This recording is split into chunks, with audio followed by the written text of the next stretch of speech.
Good afternoon, everyone.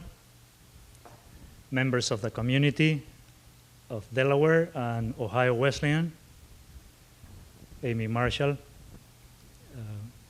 We want to, on behalf of the Ohio Wesleyan and the Walter Mare Center, I want to welcome you today to another speaker series for the Walter Mare Center. This time I want to give the honor to Professor John Manter and President of Manter Consulting to introduce Amy Marshall. Thank you very much.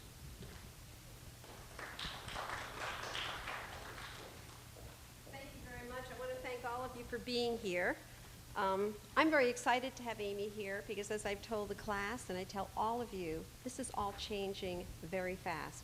I think every generation says, oh, things are changing very fast. In this area, the tools, the media vehicles, the way you operate, the technology is making it possible to really reach customers in new ways. So I do want to give a background on Amy and welcome Amy. She's a partner and chief strategy officer for a co-owned webbed marketing, where she serves as an expert in online marketing, social media marketing, and SEO, search engine optimization. Webbed marketing was recently acquired by Fathom in Cleveland and is one of the top 25 online marketing companies in the country. In addition, Amy runs the online research group that analyzes social media data to help businesses make informed market and communication decisions. One of her strengths is researching, analyzing, and planning a client's online marketing strategy, and from that, providing a comprehensive plan of action for real results. Her client focus has been working with healthcare organizations and systems such as Ohio Health in Columbus, NHS Human Services in Philadelphia, and TriHealth in Cincinnati.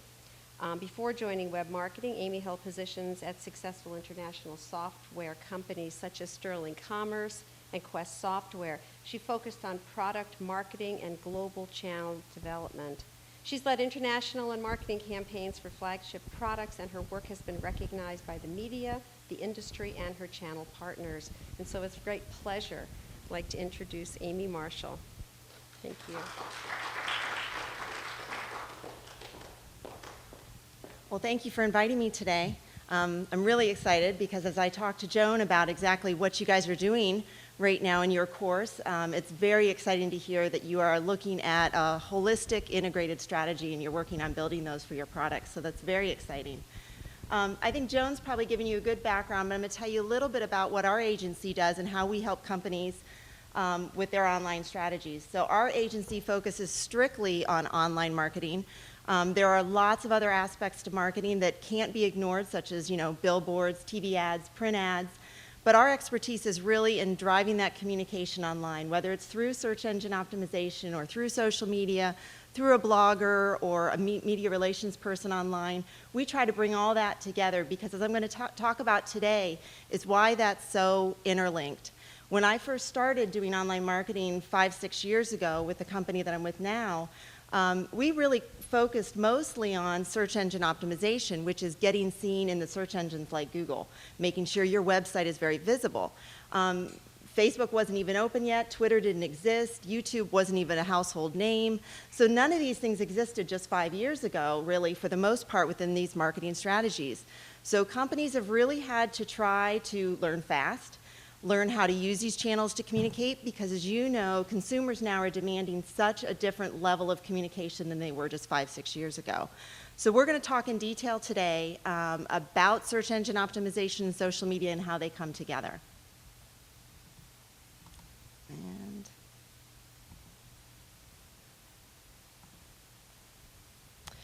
So as we said, we're based in Columbus, but we deal with a lot of clients on a global basis. More and more clients are using no borders at all. It doesn't matter if they're communicating with somebody through Facebook that's in another country or if they're communicating with somebody down the street. Online marketing doesn't have those kind of borders, and so you have to learn to communicate in that way as well. So the basics of SEO who is familiar with SEO or search engine optimization? Okay, that helps me a lot. We'll start at the beginning. So search engine optimization, as I said, is a way to get your website that's real visible within search engines, mainly Google, since they own 75% of the search market. Most people use that search engine. There are things that you can do when you do a search in Google for a keyword, whether you're looking for a pizza place down the shop or you're looking for an enterprise resource planning software tool to use for your business, whatever search you're doing, you're always being served up specific search results related to the keyword that you just typed in. That's not by accident. Google, for example, when I talk about search engines today, I'm going to be talking specifically about Google, like I said, because it has most of the market share. But there are very deliberate things that you can do with your website and with your marketing plan to be very visible in search engines when people are looking for you, because that's what marketing's all about, is being seen when the right people are looking for you. So we're going to talk about this a little bit further. So search engine really means that you want to be seen when people type in keywords that are related to your business. Because obviously more traffic to your website is going to mean more business for you, more members to your organization, more donors, whatever it is that you're trying to achieve, you want to be seen within those searches so that you can drive more traffic. And you really want relevant traffic. You don't want 50,000 people that are never going to become a member of your organization, buy your pizza, buy your clothes that you're selling. So you want people that are really relevant to whatever it is that you're marketing. And you can do this with search engine optimization and social media. So how do we do that? There's two aspects of marketing your website. We call them on-page and off-page marketing.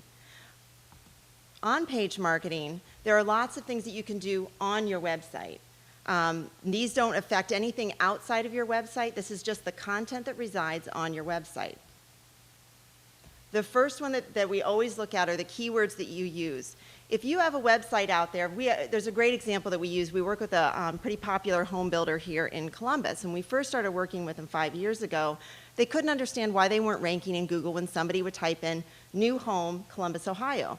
Because nowhere on their website did they use the words new home builder. They would use words like, flowery words like community living and a tranquil environment. They never once used those keywords that people were using to search for them. So it's really important that when you are marketing your products that you use words that people really associate with your product or service. And that relates with search engine optimization. You really need to make sure that you understand the words and how people are looking for you so that you can use the same terminology when you communicate with them. So keywords are critical on your website to be seen and to get in front of the right people. Another really critical, a little bit technical aspect of search engine optimization is the HTML tags. And although I know as soon as I say HTML, everyone glosses over because they think programming, but it really is critical because it's a simple line at the top of your website, and it's the very first thing that search engines look at when they come to your website. It's called a title tag. It's visible to anyone that comes to your website, but you probably don't notice it. If everyone looks at the very top of their browser next time they visit a website, you'll see like a sentence. And those are things that indicate, it's like a spine of a book within a library. It tells Google what your website is about. And if your title tag on your website says home, well, there's probably a million other websites out there that have the same title tag as you. So Google doesn't know what your website's about. These kind of indicators on your website are really critical in order for, like I said, for you to get in front of the right people. So even though it's a little bit technical, it's also very important because in those HTML tags, you're going to be using good keywords that people need to know to find your information. This is the most critical, whether you're talking about any aspect of marketing, whether it's search engine optimization, social media, whether you're building billboards or communicating a radio ad, your content is going to be the most critical thing that you have. As you're building your integrated marketing plans, I'm sure the very first thing that you're thinking about is what is the message that I'm going to communicate with my audience? What is the core thing that I need to say to them? And then what are the other elements, the secondary things that go underneath that? And when you build your website, it's the same kind of thing. You're using those key messages on your website or building out that content. The more content you have online, the more opportunities you have to get in front of people. If you have a website that's, let's just say, only 5 pages big, and you don't have a Facebook presence and you aren't on any other type of social media, you have less opportunity than someone that has a 20,000 page website because they have more windows into their website, as we call them. So content is king. It really is critical for you to build a lot of information for people that are out there searching for you. This one's going to get technical for just a second. So I'll try to relate it. Links are very important.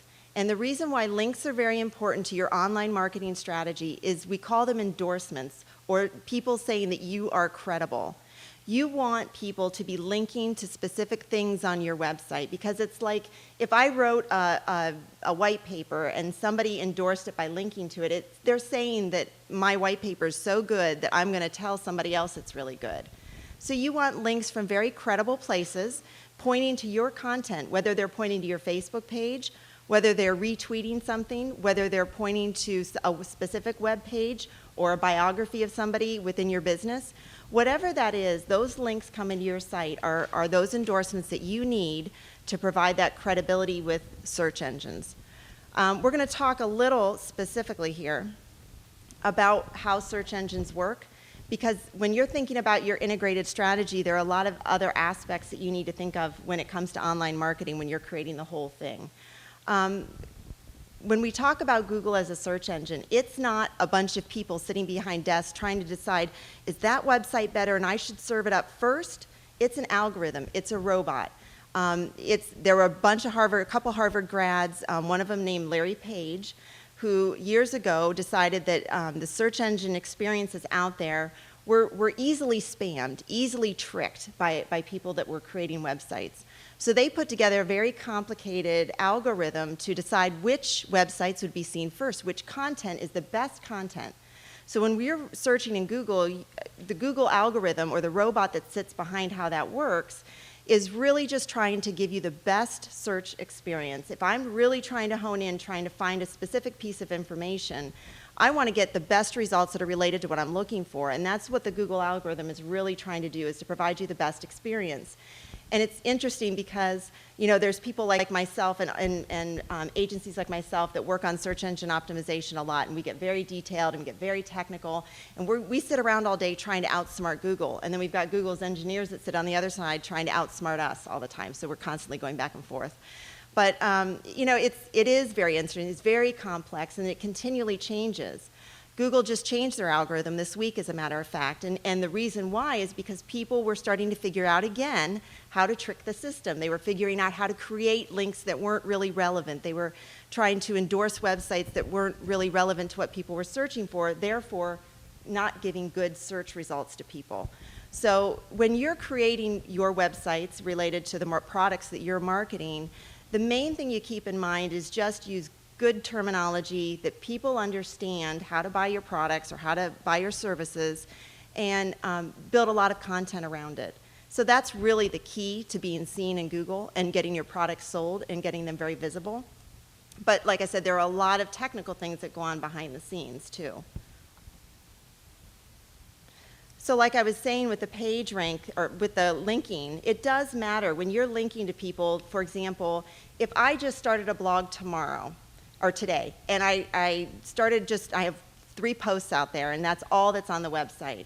But yet a government site that has thousands and thousands of credible pages of content out on their website links to me, and then I get another blogger that links to me that isn't very credible, only has a couple posts, the government site's going to be much more credible in the search engine's, you know, eyes, so to speak. So you want websites that have a lot of credibility linking to you and endorsing your products and services. Again, kind of a technical thing behind the scenes, but when you're thinking about your strategies, think about who are those influencers that I need to make sure that I'm targeting in my marketing plan. You know, you need to have those top 25 people that are really going to help sell your product included in whatever you do in your marketing plan, whether you're hitting them through PR, whether you're sending them personal things through direct mail to market your product, whether you're hitting them online with a blogger pitch. But all these things help create those technical links behind the scenes that help you get more visible. As I said, Google created this algorithm that's very, very technical, and I'm going to show you the algorithm, and everyone's going to glaze over. But you know, they are able to put a score on it. So Google, every single web page and every single website out on the internet has what's called a Google page rank or a score. And the score is a 0 through 10. So you'll hear, oh, my website has a Google page rank of 5.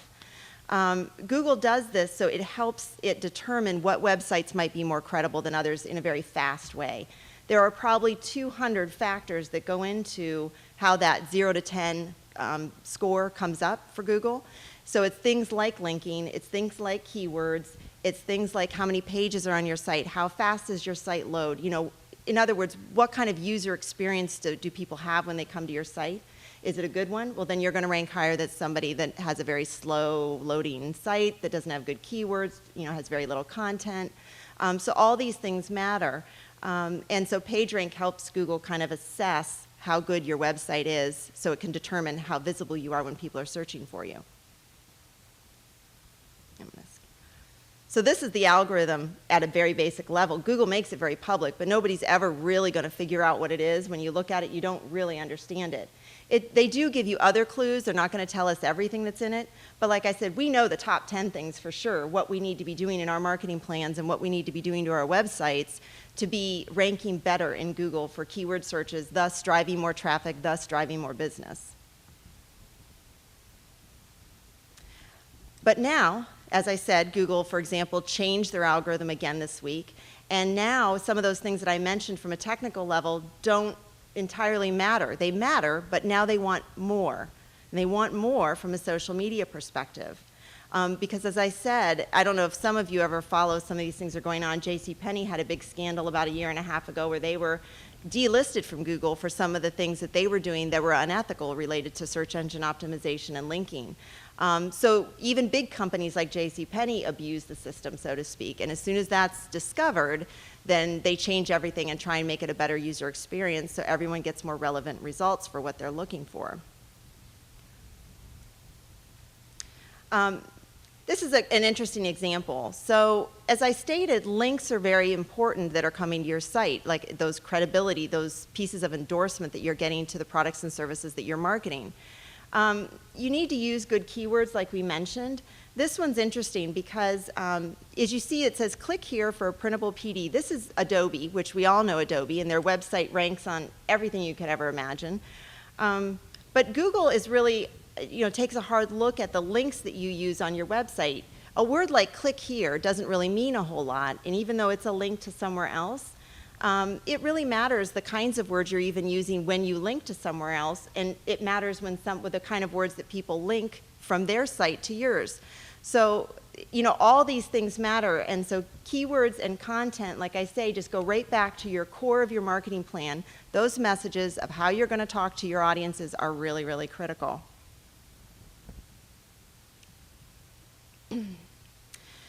So, okay, so if some of these technical things now aren't always going to work, they're important, but now Google is expecting more, and they want to also have what they're calling these social media signals. So not only do you have to have great words on your website, and not only do you have to have a great website that has a lot of content, and you structurally have to have it built well, now we also want to have endorsements from social media. And they're actually going to start, what we're hearing is they're starting to give more emphasis on social media signals, as they're calling them, than links. Links are still important, but they're thinking, if I'm about ready to go buy a product, what do you guys do? If you're going to invest in a car, the first thing you do is you might Google a little bit and find out some information, but you're going to start talking to your friends. You're going to start talking to your family. Should I buy a Ford? Should I buy a Toyota? What kind of experience have you had? So it's that personal endorsement that we get through social media conversations that Google's really taking a hard look at, that if somebody likes something on a Facebook page or somebody writes about it in a blog, that might be a little bit better now, they're saying, than a link to your website. So everything over the last few years has just really come together into this massive plan and strategy online. It's not siloed anymore from a technical perspective or PR and social media perspective. Everything's reliant on one another now. So as we say with search engines and with social media coming together, more people are using Facebook, as you know. I mean, it's kind of become our daily life, but we're using Facebook as a search engine now too. not only do I look for things within Google, I go to Facebook and might search for a business, or I might search for a keyword conversation.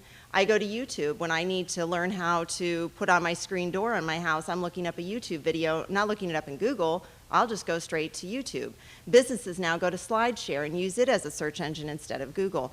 So social media has really come to a different level. It's had to come to a search engine perspective. So for example, when I upload photos to Flickr, I'm not just going to upload a photo and be done with it. I'm going to put keywords behind it. I'm going to give it a good title. I'm going to write a nice description so when people use Flickr as a search engine, they can find my photo very, very quickly. So again, all of these methods are coming together.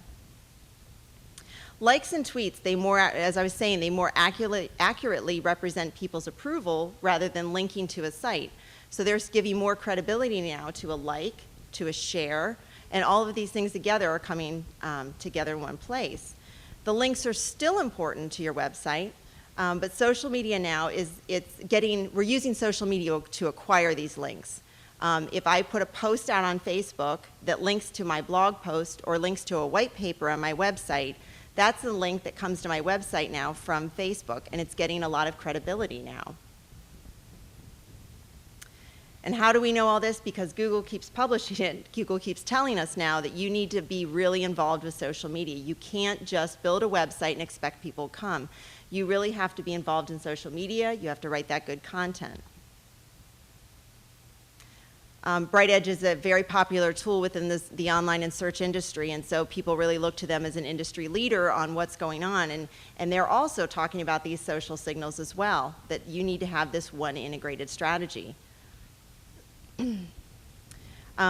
Even if someone types in, this is a great example, even if I don't use Google as a search engine and I already know the website and I type in the website and go directly to the company's website and don't use a search engine to find the information, as soon as you're out on the website now, you've got places to like content on the website, on your Facebook page. You've got ways to share that content. Again, everything is socially integrated now. It's not just reading a brochure online through their website. SEO Moz, if you've never been or used SEO Moz, I highly encourage you to go poke around out there. It's an industry group that is highly regarded. They started out in search engine optimization strictly, and now they're online marketing, and they're just an education machine. They have a great blog.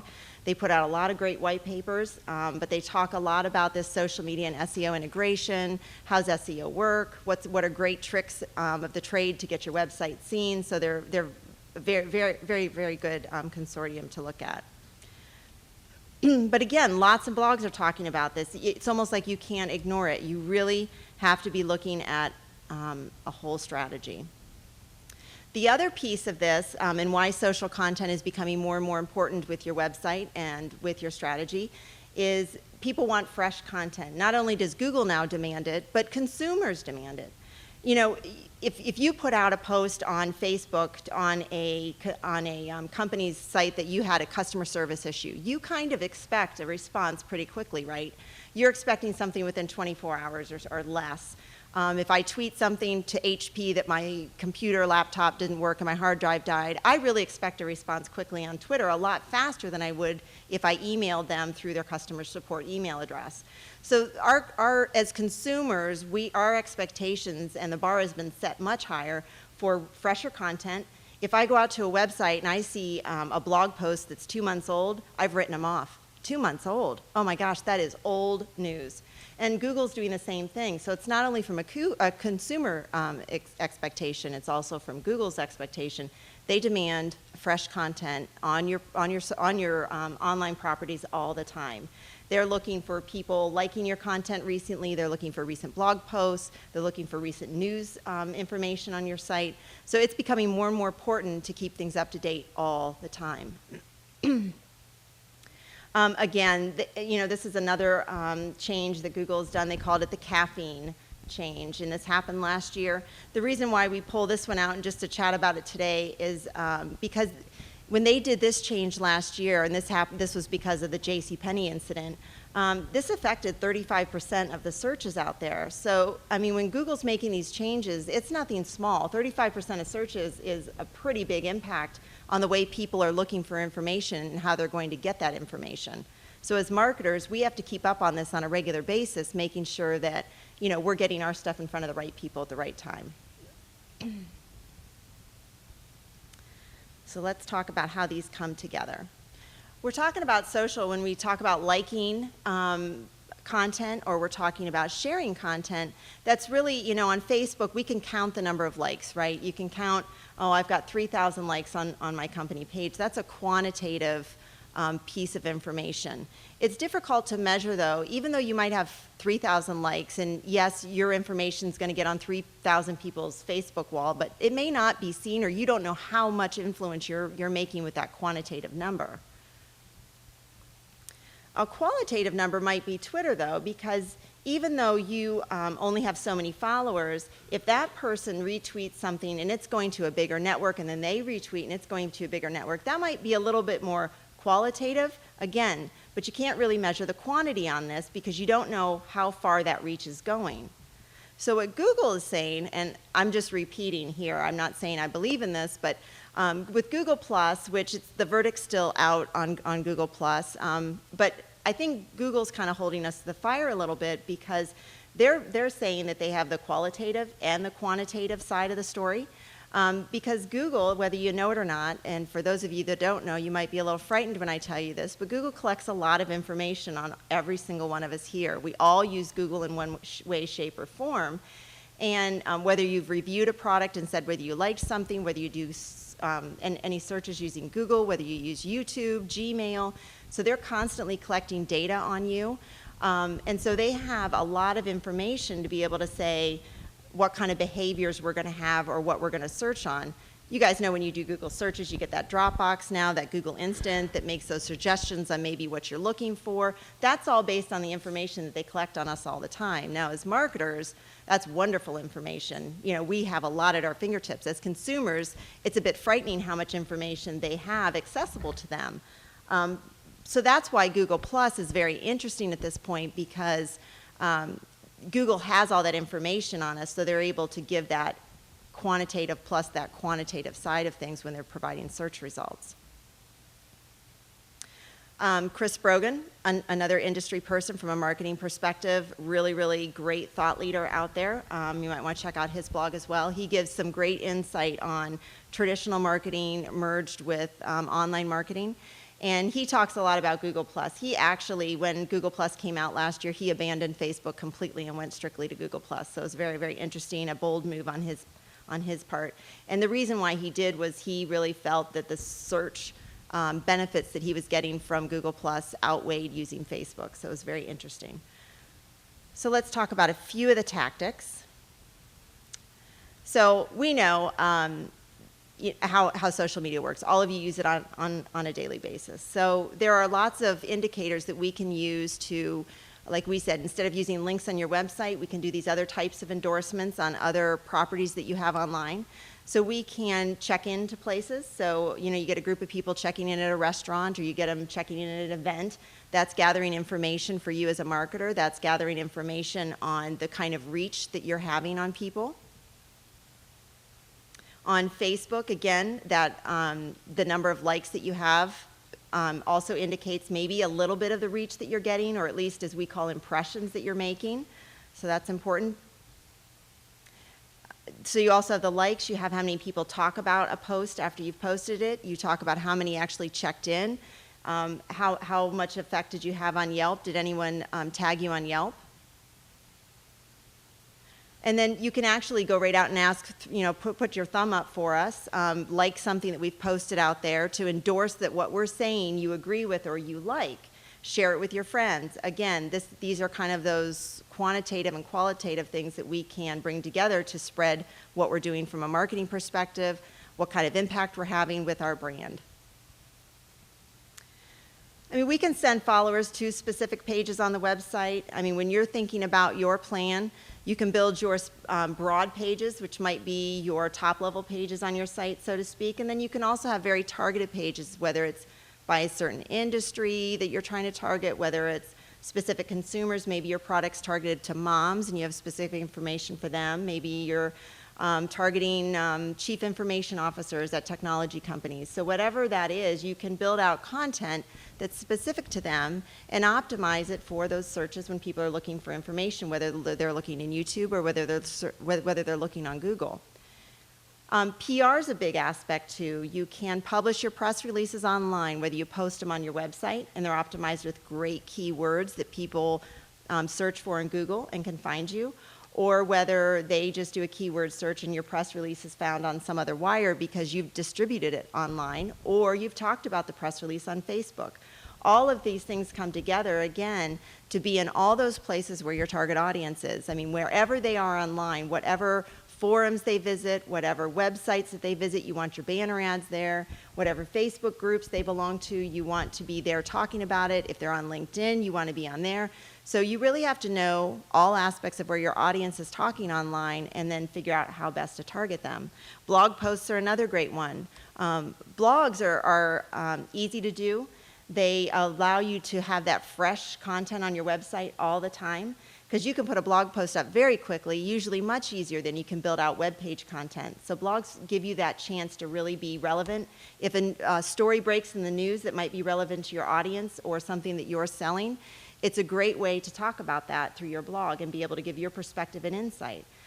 People just don't want to read that dry brochure kind of language. They really want to know you as a company behind the scenes.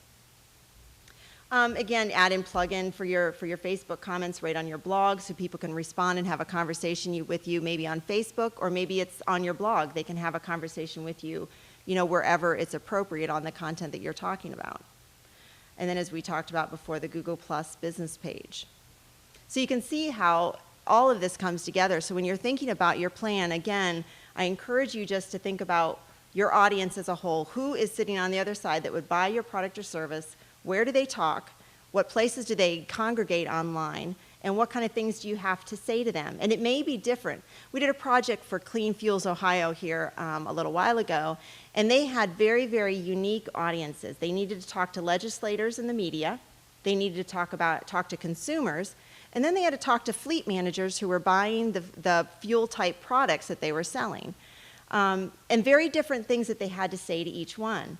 So what they determined was fleet managers were not talking on Facebook about fleet management things. They were talking about their kids and all that kind of stuff. So Facebook was not the appropriate place to communicate with fleet managers, but fleet managers Googled for information all the time. So a blog that had very specific targeted information was a great way to communicate with fleet managers. So that was the type of content they built their blog around. Facebook was good to communicate with consumers, and when we did that, they didn't care about fleet management products. They cared about hybrid cars and economical gas options and things like that. So that's the type of content that they put on their Facebook page. And then their website targeted the media and the investor relations folks with that kind of information. So again, you have to think about the channel and who's talking on that channel and what you have to say to them on that channel. We're going to talk just 2 minutes on measurement because this is important too. Because if you start a plan, I think you always have to go into the Einstein mode where you might have to do things multiple times over and over again, test and try again. But you can't test and try again unless you're measuring it. So always take a baseline. Where did you start from? If you opened up a Facebook page, track that every month. What are your likes? What is your engagement? Are you making any traction? Watch what kind of messages you put out there and which ones get the most likes. Then you'll know what kind of content your audience likes. So you really have to pay attention to some of those metrics to know and improve your marketing plan. There are a lot of free tools out there. I'm sure you guys are as familiar with them or more so than I am. But there's a lot of good tools out there. You can use Google Alerts, you can use Clout, you can use Facebook Insights for a business page that gives you a lot of great metric information on what those things are, which ones are really making the impact, which ones are gaining the most traction. You can look at the most popular links, and Twitter is another example. So as you put tweets out there on Twitter for your business, you can track which links that you put in your tweets got the most clicks. You can track which ones got most retweeted. That's important because that's going to talk about your reach. That's going to talk about how many people you were able to communicate in this fashion. And if you get nothing, maybe you've got the wrong message out there, or maybe that's not the right channel. There are a couple other tools from a technical perspective, but I find them very interesting. One is called Open Site Explorer. So if you have a website, you can actually go out there and see who is linking to you. It's very interesting. It's very important. Are all your business partners coming to your website and linking to you? Our clients, our bloggers, our media? Those are things that you probably need to keep a pulse on as a business owner. And this is what the tool looks like. But it'll actually list out all the links of who is giving you that credibility, who's linking to your site. And this is great too. If you're running a campaign per se, let's say you put a banner ad up on a website, or you're running an ad in the dispatch that has a specific URL that people are linking to, you want to make sure that you're watching that too. Are my dollars spent well? If I just spent, $20,000 on a banner ad program, I want to make sure I'm getting a lot of links to the site from that banner ad program. So there are tools and ways to measure that. Google provides a lot of tools as well from the back end. One of them is called Google Analytics. You can put it on your website. It's free. It tracks all kinds of great things like how many visits to your site, where do people come from, what geographic region. Are they coming from a mobile device? Are they coming from a desktop? Are they, all that great kind of information. They also will tell you the technical stuff on your site. Do you have a lot of broken links on your site? They'll tell you exactly which pages have broken links. They'll tell, which is all important to a user experience. I don't want to come to a site that has a bunch of broken links and isn't getting me to the information that I want. Again, a little bit more in the weeds and a little more technical, but all this stuff is really important to your audience as a user experience. So really try, like we said 5 times today, is really find out what your audience wants to hear from you. What are the things that you can say to resonate, to get them excited, to really set you apart, make you stand apart from your competition? Because trust me, your competition's probably saying a lot of the same things you are, so you need to get out there and do some research and find out what are those things that you can say differently. And then put that kind of content out there. Make it visible by doing search engine optimization. Make it visible by using the social channels because they're all integrated. And then also, the last one is very important too. Not only do you need to make it easy for them to find you, you need to make it easy for them to share the information that you've provided to them so they can share it with all their people in their circles. That's putting share buttons on. That's providing easy ways to retweet your information. That's providing comment opportunities for them to provide their feedback. And with that, I'm going to open it up for questions because I talked quickly and a lot of information, but there's a lot to cover with this, and there's a lot of exciting things that you can do as a marketer online and integrate it with everything else that you're doing.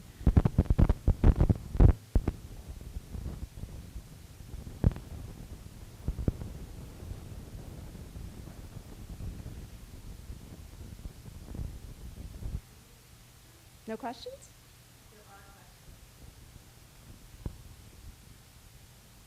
Nothing's too small. Yeah. I'll project. So Facebook really dominated the targeting and segmentation piece of advertising. Right. Do you think other search engines are going to be focusing more on that as I mean, yes, Google already does, Yahoo does. LinkedIn has started to be very, very aggressive. For example, on LinkedIn, I can start an ad program that targets specific companies, targets specific job titles. So yeah, I think the segmentation is becoming absolutely critical. As more and more people relinquish information online about who they are, where they live, what's their job, age, all that kind of stuff. Yeah, I think the one-on-one targeting is going to be critical.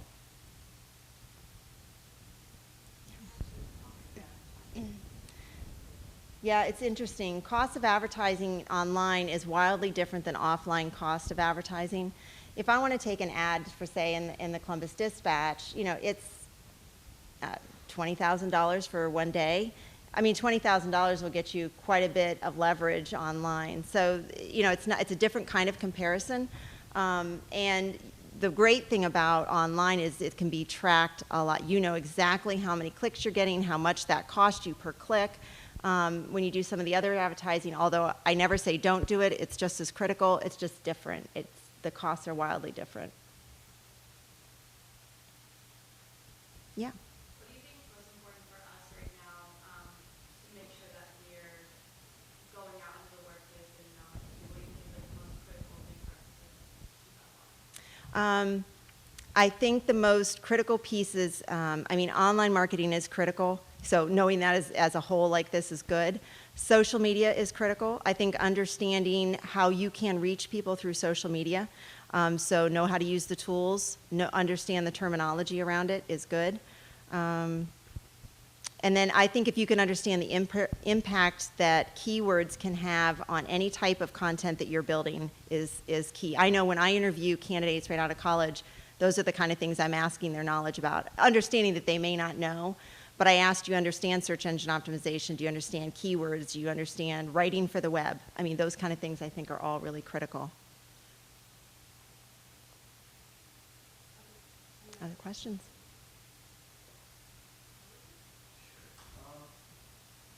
I've seen online marketing, like the advertisements and everything is so.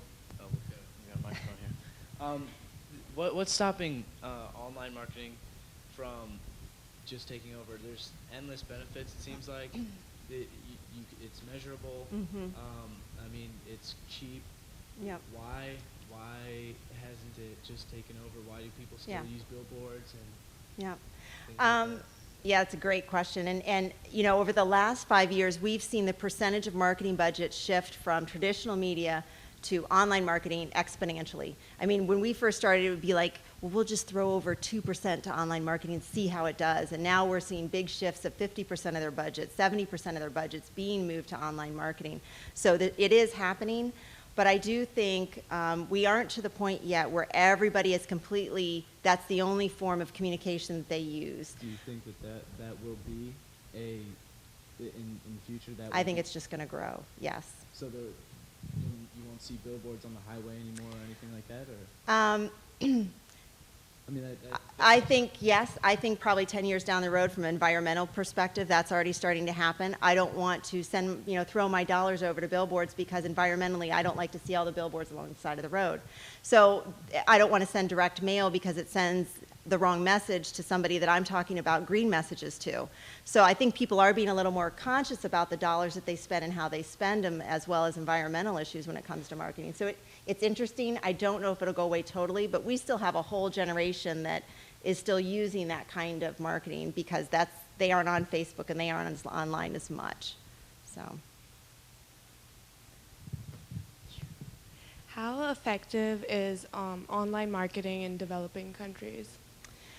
Interesting. Yeah, we are seeing a lot more. It's still not anywhere where we are at this point, but it's starting to come up. There are a lot of, Europe and Japan, not developing, but they are light years ahead of us in some areas with online marketing because they just leaped over and started where we were in a lot of places. And I think for some of the developing countries, we're going to see that same thing happen in the next 5 years. They're just going to skip a lot of this stuff and jump to where we are now. So I think it is going to be key.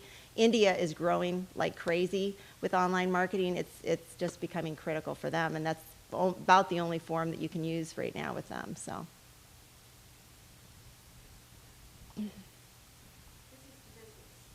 Compared to consumer? Yeah.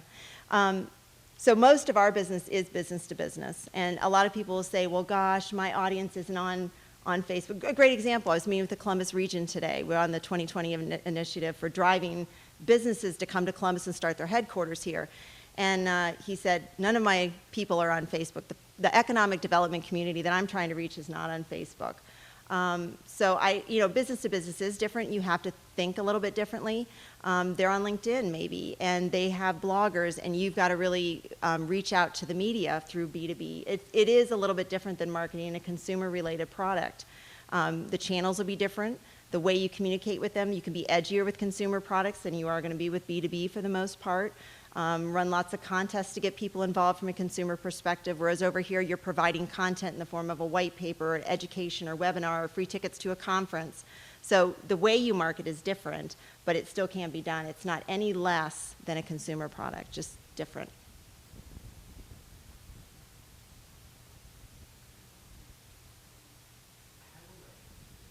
Okay. Good.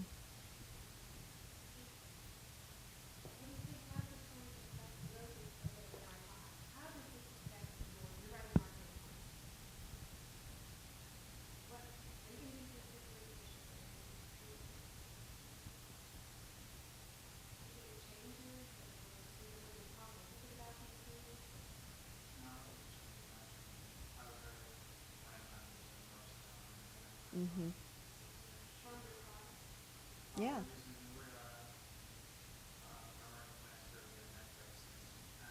Okay. Oh, that's great. Good. Good. Me personally, I think this helps with my group specifically. We're marketing headphones that translate languages for you. And Hmm. the online marketing aspect was really difficult for us to see in the specialty side. So we're targeting a more specific group of Mm-hmm. people rather than just trying to shotgun and get a large audience Right. of consumers. So I think with search engine optimization, what we talked about, that definitely helps our product sort of get to the right people rather than just have everything. Well, and a product like yours that people aren't really aware of, you're not going to be able to do Google AdWords, the ads, because you can only have this much copy. You can't explain what a new product is in a 3-line thing. So search engine optimization or blogger outreach or reaching the media is how you need to do a new product. But doing advertising in 3 lines won't educate your audience. Yeah. Yeah.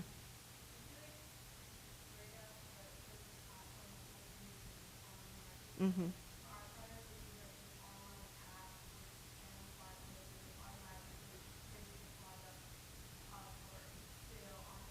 Mm-hmm. Okay.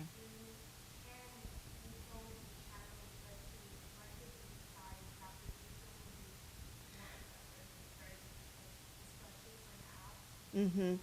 When you have a broad audience like that, what you need to do is hone in on who those influencers are of that broad audience. So you're never going to reach the mass. What you want to do is find those 5 media folks that really talk about the industry or whatever product that you're doing. You want to find those bloggers that are those niche bloggers talking about what you're doing. So find those key people and hone in on marketing to them, because you just can't reach everyone like that until you're a household name. So that's kind of how you do those broad audiences, and do some very, very targeted advertising to them on Facebook.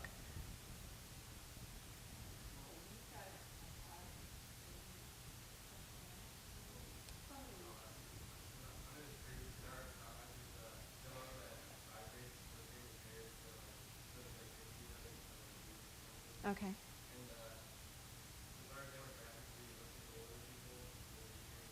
Mm-hmm. Right. You could do that, but you might want to target their caregivers, the children of those parents that are going to start taking care of the parents, so you market to that audience. You're marketing to that 35, 40-year-old demographic that is on Facebook and talking about taking care of your parents or taking care of seniors. Yeah. I saw a recent research that said that older people are starting to get Mm-hmm. autism and starting to get They more want to see their autism. grandbabies. Yeah. Yeah. So what do you think about that and how that's going to change the market? Yeah, I think it already has. Just since I've been doing this, real targeted for the last few years, everyone would always say, oh, that demographic is not on Facebook. But that isn't true now. So it has changed a lot about the ads that we're putting on Facebook, the content that we're putting on Facebook. So I agree. I think you can target that demographic now. Yeah. Where in the life cycle is social media? Is it petering out, topping out, or is it continuing to go further? I don't think it's going anywhere. I think it's continuing to grow. As we see the usage that people are and how they're using it in their daily life, you're going to see the networks come and go like crazy. Pinterest now, that was 2 years ago, we never even thought would be on the radar, now is. And you'll see other ones drop off. MySpace is pretty much gone, So you're going to see them come and go, but I think the usage and the way people connect with each other using social media is not going to go anywhere. A great example is healthcare. I deal a lot with healthcare, and being able to, it's really amazing to be able to start communities for people that have specific health problems and connecting with someone across the world who's just like them, and being able to have them get information that they otherwise would have never been able to get. So outside of consumer products, there's a lot of other powerful uses that I think it's going to be here to stay now. People are used to this way of communicating and finding information. Yeah. One of our primary markets are mothers of 6 to 12-year-olds within a 20-mile radius. Yeah. Focus that, Yeah, you can. Moms are one of the heaviest users online. They also are, you know, the influencer in that household, so to speak, on a lot of buying decisions. Moms are very powerful online. They have a very loud voice. Being able to even target on a regional area, though, can be done. You can do it on Facebook. You can do it, you know, if you're a well-known blogger within the Ohio area, you can target the media in this area. So you can get very specific like that, even within a geo area, like a 20-mile radius. So. Yeah.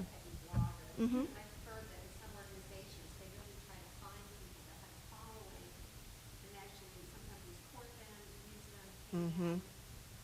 That's Yeah. still happening? It's still happening. I do think the blogger atmosphere has changed over the last couple of years.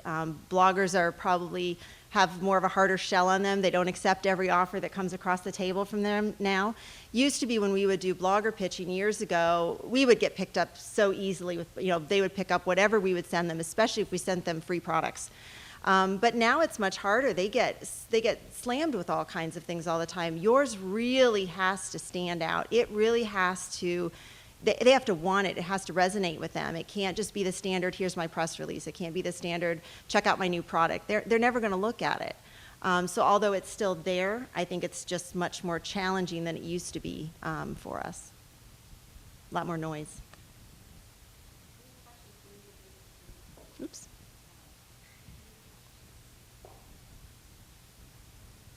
Well, you saw my contact information. If you have other questions or anything else, feel free to hit me anytime. I love talking about this stuff. It's always lots of fun. So, yeah. Great. Thank you. Yeah. Thanks.